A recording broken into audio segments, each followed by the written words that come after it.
এই সতর্কবাণীটি অবশ্যই দেখে নেবেন। প্রিয় বিনিয়োগকারী ভাই ও বোনেরা, আশা করি সবাই ভালো আছেন। আজকের ভিডিওর টপিকটি ইতিমধ্যে আপনারা ফলো করেছেন। এই স্টকটি একটি প্রাইজে যাওয়ার জন্য অপেক্ষা করিতেছে।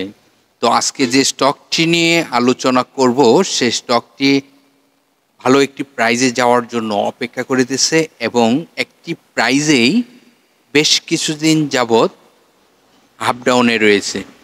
তো এই স্টকটির গুরুত্বপূর্ণ তথ্যগুলো যদি আপনি শুনতে চান, জানতে চান, তাহলে আপনাকে ধৈর্য সহকারে পুরো ভিডিওটি না টেনে দেখতে হবে। তো আজকের আলোচনা স্টকটির বিষয় আলোচনা করার পূর্বে গত কার্য দিবসের মার্কেটের কিছু আলোচনা প্রকাশ করার চেষ্টা করি। আপনারা সকলেই অবগত রয়েছেন, প্রায় 15 পয়েন্টের মতন ডিএসসি 1 সূচক মাইনাস হয়েছে।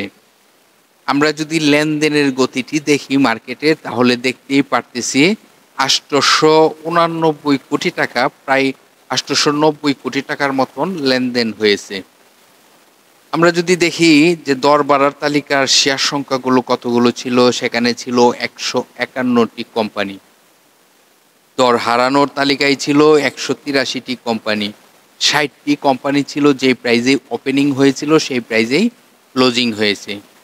আমরা দেখতেই পারতেছি, যদি সেক্টরের দিকে তাকাই তাহলে দেখতেই পারতেছি টেক্সটাইল সেক্টরটি ছিল প্রথম অবস্থানে, 33টি স্টক ছিল দর বাড়ার তালিকায়। দ্বিতীয় অবস্থানে থাকা ইঞ্জিনিয়ারিং সেক্টর, এই সেক্টরটির 21টি স্টক ছিল দর বাড়ার তালিকায়। তৃতীয় অবস্থানে থাকা ফার্মা সেক্টর, এই সেক্টরের 17টি স্টক ছিল দর বাড়ার তালিকায়। চতুর্থ অবস্থানে থাকা জেনারেল ইন্স্যুরেন্স সেক্টর, এই সেক্টরটির 13টি কোম্পানি ছিল দর বাড়ার তালিকায়। পঞ্চম অবস্থানে থাকা লাইফ ইন্স্যুরেন্স, এই সেক্টরটির 11টি স্টক ছিল দর বাড়ার তালিকায়। এই ছিল গত কার্য দিবসের মার্কেটের অবস্থা। আজকের আলোচনার যে স্টকটি, সেই স্টকটি নিয়ে আপনাদের সাথে কিছু বিশ্লেষণ করি, আপনারা মনোযোগ দিয়ে বোঝার চেষ্টা করবেন। আজকের আলোচনার যে স্টকটি গত কার্য দিবসে 40 টাকা 30 পয়সাতে ক্লোজিং হয় এবং এই স্টকটির তার ন্যাব রয়েছে 88 টাকা 33 পয়সা। কোম্পানিটির জুন ক্লোজিং একটি কোম্পানি এবং এই কোম্পানিটির 3টি আর্থিক প্রতিবেদন প্রকাশ করা রয়েছে, যেখানে ফার্স্ট কোয়ার্টারে আয় রয়েছে 44 পয়সা, সেকেন্ড কোয়ার্টারে আয় রয়েছে 1 টাকা 12 পয়সা, থার্ড কোয়ার্টারে আয় রয়েছে 1 টাকা 59 পয়সা। কোম্পানিটি গত অর্থ বছরে 16% ক্যাশ ডিভিডেন্ড দেয়। এই কোম্পানিটির টোটাল শেয়ার সংখ্যা রয়েছে 29 কোটি 44 লক্ষ। তবে পাবলিকের হাতে কিন্তু খুব একটি বেশি নয়। পাবলিকের হাতে এই মুহূর্তে শেয়ার সংখ্যা রয়েছে 5 কোটি 40 লক্ষর মতন। আজকের আলোচনার যে স্টকটি, সেই স্টকটি ডিএসসির ওয়েবসাইট থেকে আমরা আরও অনেক তথ্য জানাবো। আজকের আলোচনার যে স্টকটি, সেই স্টকটির নামটি হলো ইউনিক হোটেল। ইউনিক হোটেল স্টকটি বিগত 52 ওয়ার্কিং ডের মধ্যে 31 টাকা 30 পয়সা সর্বনিম্ন প্রাইজে আসে এবং সর্বোচ্চ প্রাইস হয় 59 টাকা 40 পয়সা পর্যন্ত। স্টকটি ট্রাভেলস সেক্টরের, আপনারা জানেন ইউনিক হোটেল স্টকটি কক্সবাজারে অবস্থান রয়েছে। এই হোটেলটি যারা পর্যটনে যায় তারা সকলেই চিনে থাকে। তো এই স্টকটি বাংলাদেশ পুঁজিবাজারে তালিকাভুক্ত হয় 2012 সালে। কোম্পানিটি এক ক্যাটাগরিতে রয়েছে এবং এই কোম্পানিটির ডিভিডেন্ড হিস্ট্রিটি যদি আমরা দেখি তাহলে দেখতেই পারতেছি তাদের ক্যাশ ডিভিডেন্ডের পরিমাণটি অনেক বেশি। স্টক ডিভিডেন্ড 2011 সালে একবারেই দেয় 15%, আর তাছাড়া বেশিরভাগ বলতে গেলে পুরাটাই আপনার ক্যাশ ডিভিডেন্ড।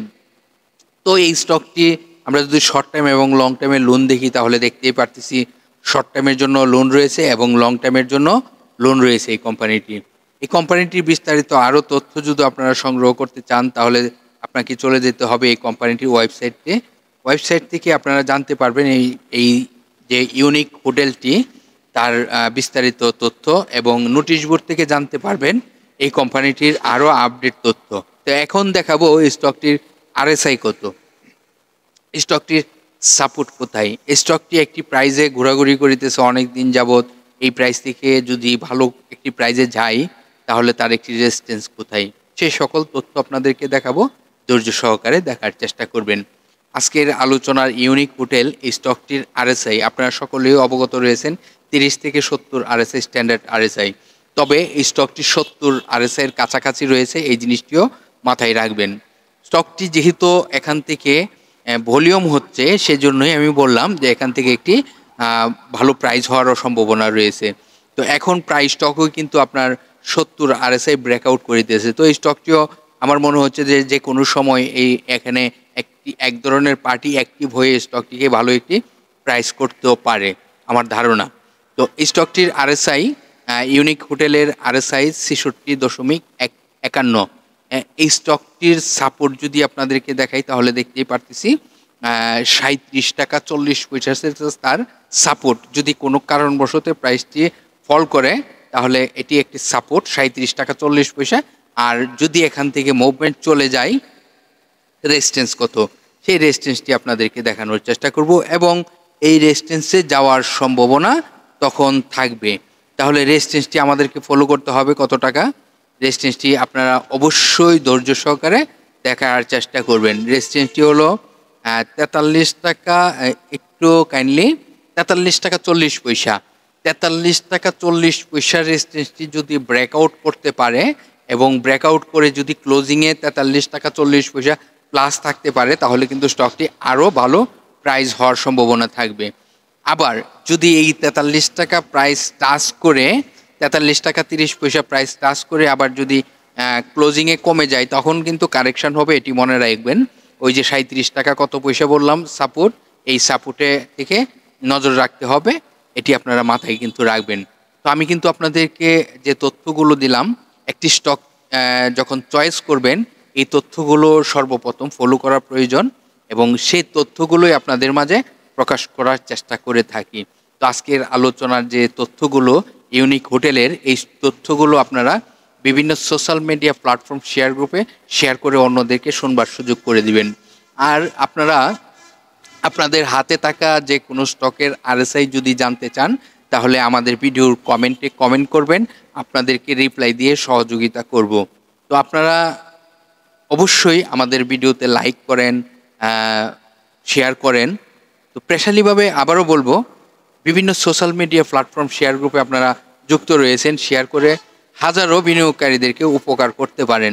এটি যদি আপনার আন্তরিকতা থাকে নিশ্চয়ই আপনি এই কাজটি করবেন, কারণ আপনার মাধ্যমে যদি হাজারো বিনিয়োগকারী জানতে পারে তথ্যগুলো ওনারাও উপকৃত হবে। তো আজকের মতো এখানেই বিদায় নিলাম। সকলে সুস্থ থাকেন, ভালো থাকেন, আল্লাহ হাফেজ।